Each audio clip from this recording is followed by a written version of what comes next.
Hello, everyone. I am Beth Ruske, and with me today is Dr. Alison Miller. We are two of the Tiara International managing partners, and today we're going to come to you with one of our Tiara Talks. And the topic today is about resilience. And there's a lot of ways to talk about it. Just walking down the street today, I saw numerous restaurants that have been closed through the pandemic that didn't make it. And it made me think about, well, why do some businesses make it and some don't? And why do some people seem to have resilience and some not?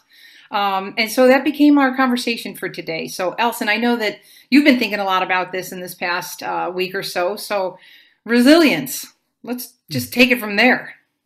I think there's lots and lots of ways you can talk about resilience. And for me lately in my life, what's feeling as a great way to think about being adaptive, like actually being able to adapt to life as it unfolds, is that fundamentally why it is worthy in your life to have a pursuit of developing your resilience is because it's really about being in a real truthful relationship with reality. So that, Beth and I had a hard time getting into Zoom, like our links weren't working. And it was just like, it was one of those things where it felt like one annoying thing after the other. And just to be able to notice is that, well, what's actually happening in reality is Beth and I are trying to get in the same virtual space and it's not working. And we feel pressed for time. So I'm starting to rush inside myself. That's what's happening.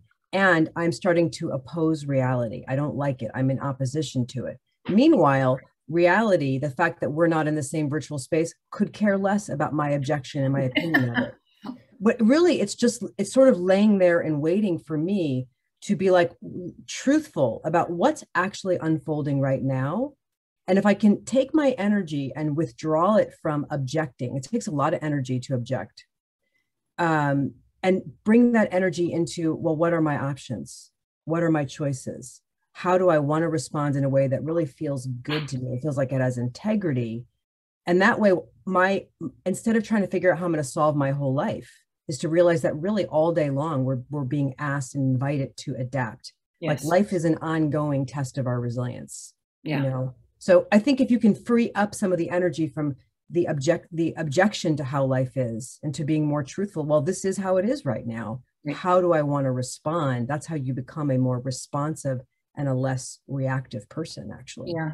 I love the framing of that, Alison. And the other thing that is occurring for me is, my brain right now is kind of thinking in either or. So I either am embracing a growth mindset, like, being resilient is about being growth, and being growth oriented, or I'm focused on an obstacle mindset where I'm just seeing nothing but the challenges being thrown at me, and I think the growth mindset, I know I choose it, I want it.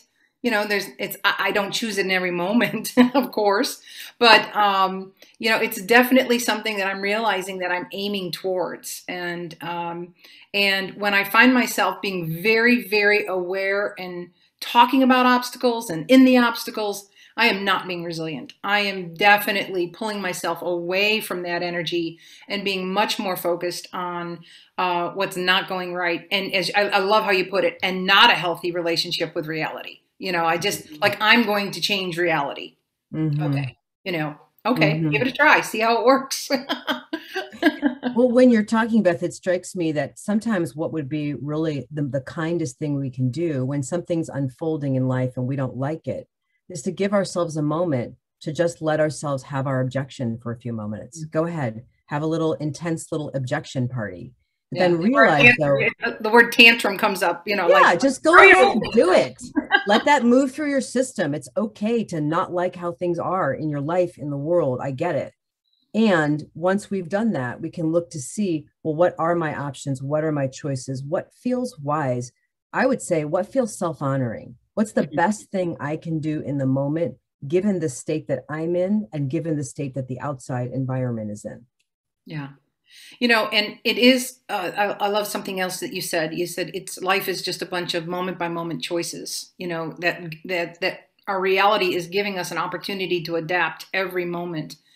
And I heard a phrase years ago that we as human beings, we learn, we change, and we grow. And if we don't do those things, we actually become stagnant.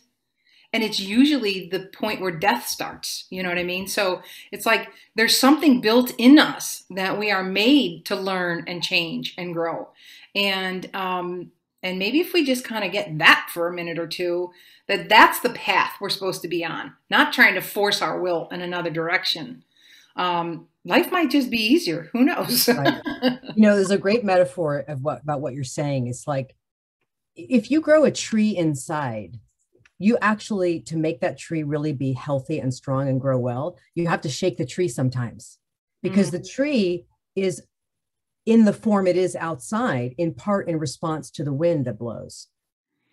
So without the wind, we won't necessarily grow. Interesting. Interesting.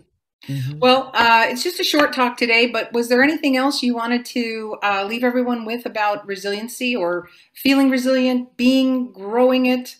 Anything, any bottom line for you, Alison? I think it's just, it's a great way to look at your life as, okay, today is an opportunity for me to practice resilience, not be perfect, but to practice it and to connect with internal resources that I might not even know that I have. Yeah. And I would also encourage us, I think resilience is an inside job. We use that phrase a lot. Trusting your intuition, know what's going to work for you, and really just give yourself that moment to realize I am fighting what's in front of me. I am fighting with reality. Let me instead take a breath and then lean into what I actually want to produce. So that's our short Tiara Talk for today. We hope you enjoyed it, and we'll see you. Join us next week when two of our other partners will come up with another topic that hopefully will be equally as interesting. Take care.